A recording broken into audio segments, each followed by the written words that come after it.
प्रदेश के 60वें स्थापना दिवस पर शुरू हुए जश्न में इसके गौरव, परिश्रम और प्रगति की अनमोल तस्वीर दिखाई गई। हरियाणा दिवस इस बार खास इसलिए भी बन गया क्योंकि नायब सरकार ने इस दिन कई नई योजनाएं शुरू की, जिससे प्रदेश की लाखों लोगों की जिंदगी में बदलाव नजर आएगा। हालांकि हरियाणा दिवस पर पूर्व सीएम और नेता विपक्ष भूपेंद्र हुड्डा ने हरियाणा को लेकर कुछ नए खुलासे किए। देखिए रिपोर्ट।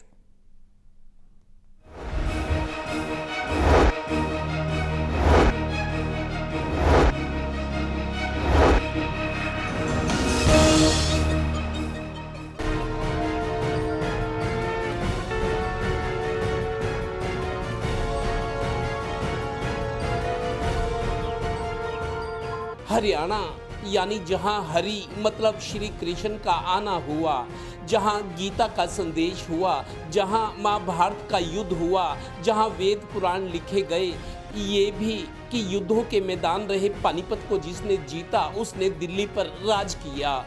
ये तो सदियों पुराना वही हरियाणा है। प्रदेश के पूर्व सीएम एवं नेता प्रतिपक्ष भूपेंद्र सिंह हुड्डा ने हरियाणा दिवस पर एक ऐसा खुलासा किया है जिसके बारे में ज़्यादा लोगों को पता नहीं है। उनका मतलब है कि हरियाणा 1966 में नहीं बना, ये तो पहले से ही अस्तित्व में था। अंग्रेज़ों ने राजनीतिक कारणों से इसे पंजाब में मिला दिया था। 1966 में तो इसे पंजाब से अलग किया गया। इससे पहले हरियाणा में ही मेरठ, सहारनपुर और आगरा आते थे। तो हरियाणा तो ऐतिहासिक प्रदेश है और ये सांस्कृतिक तौर पे बहुत पुराना हुआ है। मेरे को तो याद है जब 1921 में महात्मा गांधी आए भिवानी और रोहतक, तो हरियाणा कॉन्फ्रेंस के नाम से आए थे, लेकिन बाद में अंग्रेजों ने जो किया, अंग्रेजों के टाइम में इसको करके और पंजाब के साथ मिला दिया गया। और इसी मांग को लेकर जब मेरे स्वर्गीय पिताजी संविधान सभा में गए तो सबसे पहले थे, उन्होंने उस समय कहा था भाई आपको एक दिन हरियाणा अलग बनाना पड़ेगा, इसकी अलग पहचान है।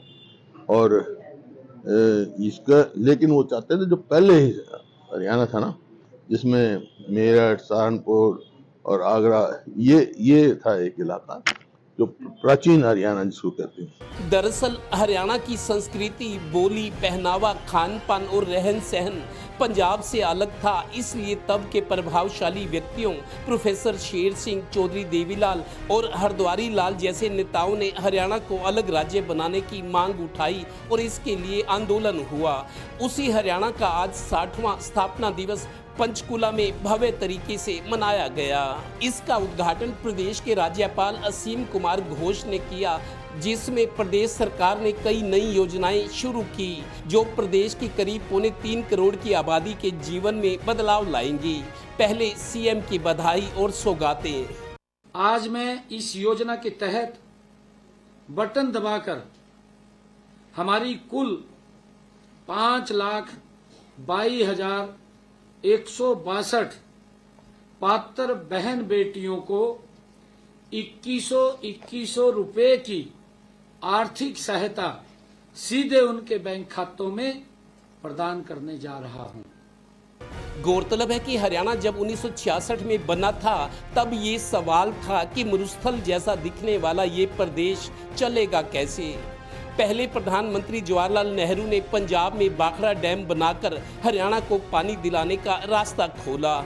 80 के दशक में तब के मुख्यमंत्री चौधरी बंसी लाल ने नहरें, रास्ते और गांव-गांव बिजली पहुंचाई। 1980 में तत्कालीन प्रधानमंत्री इंदिरा गांधी ने पटियाला जिले के कर्पूरी गांव में SYL नहर का निर्माण शुरू कराया। हालांकि राजनीतिक और आतंकी घटनाओं के कारण ये प्रोजेक्ट आज तक पूरा नहीं हो सका।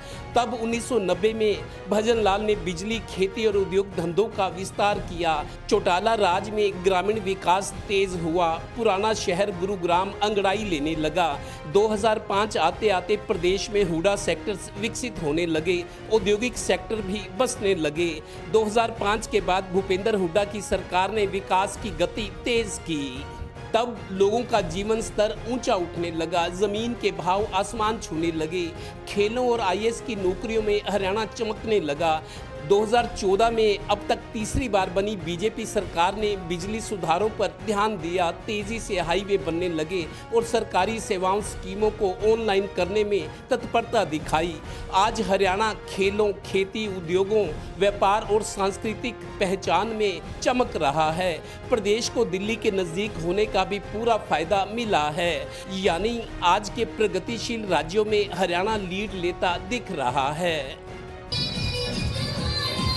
तो आज आप जो देख रहे हैं चारों तरफ जो हाईवेज के जाल है, हॉस्पिटल की सर्विसेज है, बड़े बड़े स्कूल्स हैं, यूनिवर्सिटीज हैं।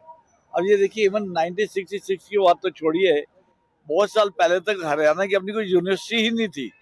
हम सब पंजाब यूनिवर्सिटी के अंडर आते थे। तो हरियाणा ने बहुत प्रगति किया, हर उद्योगपतियों ने बहुत प्रगति किया। उद्योग देखिए, हरियाणा पहला वो राज्य होने जा रहा है जिसमें सबसे ज्यादा ऑटोमोबाइल की प्रोडक्शन हरियाणा के अंदर। अब बात उन 4 बदलावों की जो प्रदेश की करीब 25 लाख आबादी की जिंदगी में बदलाव लाएंगे।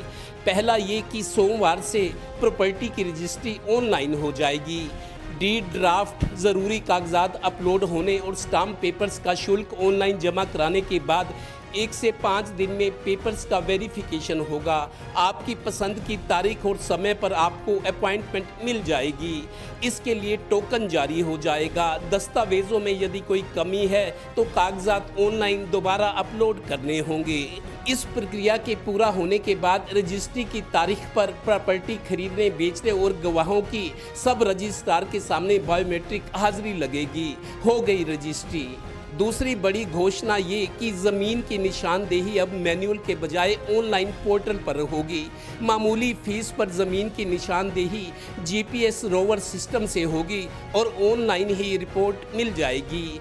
तीसरा बदलाव ये कि प्रदेश के छोटे से लेकर 8वीं कक्षा तक के सरकारी स्कूलों में बच्चों को हफ्ते में एक बार मिड डे मील के साथ पिन्नी या खीर देकर उनका मुंह मीठा कराया जाएगा। ये घोषणा 31 मार्च 2026 तक चलेगी।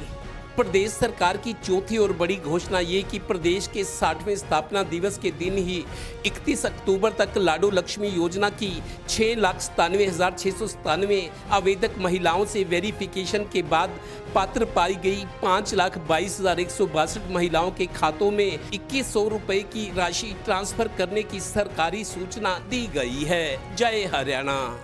कभी 3 लालों चौधरी बंसीलाल चौधरी, देवीलाल और चौधरी भजनलाल के प्रदेश हरियाणा ने ओम प्रकाश चौटाला, भूपेंद्र हुड्डा और चौथे लाल मनोहर लाल का दौर भी देखा। अब नायब सिंह सैनी हरियाणा की गाड़ी को स्पीड से चला रहे हैं।